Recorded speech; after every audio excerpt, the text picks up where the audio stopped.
girl Brittany, and today I have somebody very special.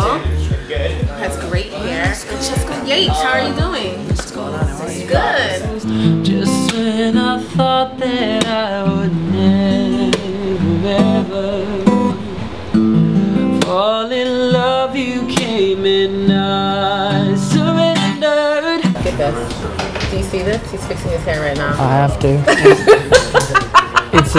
Your hair is immaculate. It's so unmanageable. These are like, this is curl perfection right here. It's so unmanageable, man. I wish it could be easier to manage. Do you think so? Do you use any products? It looks like you don't. You just kind of get out of the... There is some product in Okay. What do you put in here? Just like some volumizing, I guess. Volumizing, a little some stuff, you know, keep it in line, because it's you know, very not at all in line. So. Yeah, it has a mind of its own. There you go. Team Afro. Team Afro all the way. Okay, so tell me about Team Afro and how they've been supporting you hard body for like the past year and a half. Well, it's a growing thing. It's a growing fan base, but I'm just happy that the support's coming. You know, I'm noticing even at the shows, people are starting to show up on their own, and it makes me feel good. It makes me feel like I'm doing something. Yeah, and then at your shows, you're gonna have to start just like selling like, you know, red Afro merch. Right? So just start, you know, selling wigs. I'm telling you, you should do this. Start, because merch is super huge. You should do that, and you should do like red Afro t-shirts. What about That's wigs? Team Afro. Wigs, exactly. I was thinking wigs. All of the above. So they can wear, so then it's like a whole crowd of Francesco Yates screaming, like thousands of them. And then everybody will get very confused and not know who Francesco is. If all I see is me, then who should I be afraid of? Okay, so wait, let's talk about your single, Call. Justin Timberlake loves that song. That's crazy to me. How crazy is that? No, it's crazy because, you know, initially that day, I thought everyone was pulling my leg.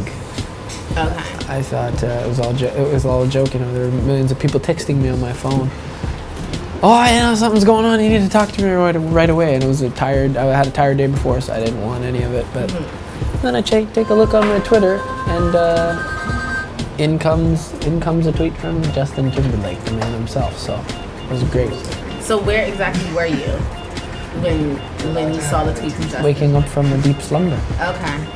And you're like, oh my God, is this a dream? Did you think you were still dreaming? I thought it was some Inception Okay. type thing. And I was like, no, I'm gonna wake out of this. There you go. So. Right. Inception still confuses me. I'm still confused by Inception. I'm confused by your confusion. Okay. No, we're all good. Is this real life, or am I still dreaming?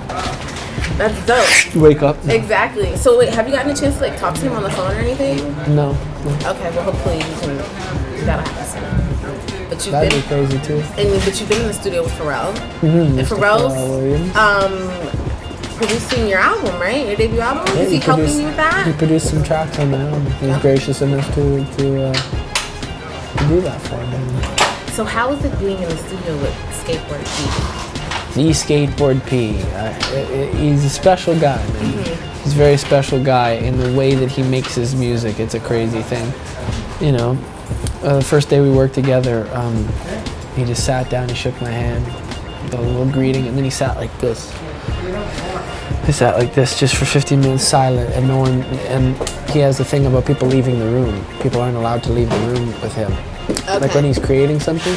You have to stay. Yeah, because then it screws up his vibe to him. And then when he was doing this for 15 minutes, no one said it, comes out of as if to wake out of a dream, he comes out of it, and he's on the keyboard.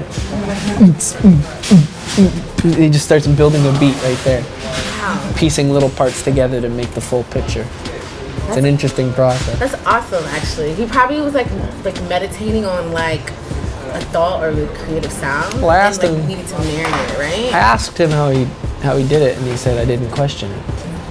So that was an important lesson, you know, for music and being in the studio, is not to ever question your initial instinct. Go with your gut. Go with your gut. Your tummy is almost always right. Yeah, and actually even go through life like that. Because usually your first instinct in life, if you have a certain feeling about it, you usually have to go with it. Because something about intuition really tells you. You have like, the third eye. You gotta listen to it. You know, listen to what it's telling you. The voice in the head. Yeah. And wait, you also got a chance to be featured on Pharrell's Girl album. Yes, on the track Dust of Wind. Yes, you played the guitar. That is so awesome. So did Pharrell just call you up and like, hey, I mean, we were in the studio working on my stuff. It was late night, and we were just both of us heading near the elevator, but I had to stay because do some last minute touches on my stuff. And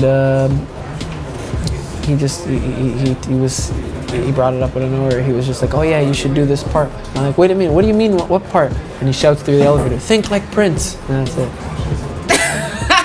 Just think Prince. And the elevator closes, what do you mean Prince? And I'm left there, I'm like with him and the engineer. And then I'm like, oh boy, I gotta piece this together. I gotta figure out what he meant by think like Prince. And you know, he was doing his Daft Punk thing at the time, and the funk was what it was and was happening. And I just thought, why not go there? Since I like that music myself, why not go there with the approach on the guitar? Right, he went very funk, very like Nile Rodgers. That's dope though. Think like Prince. He was like, yeah, you should do this guitar part. And I'm like, oh, what guitar? And he goes, just think like Prince. And I was like, what? Like, all right.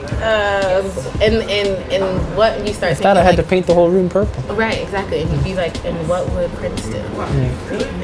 You did it. What a great question. And that's actually a very great question. I think we should probably all start going through life asking, what would Prince do? What's up? It's Francesco Yates, and you're watching Global Grind. You said Pharrell sat at the board, right, like this. Pick me up on a helicopter and take me to, no, I don't know.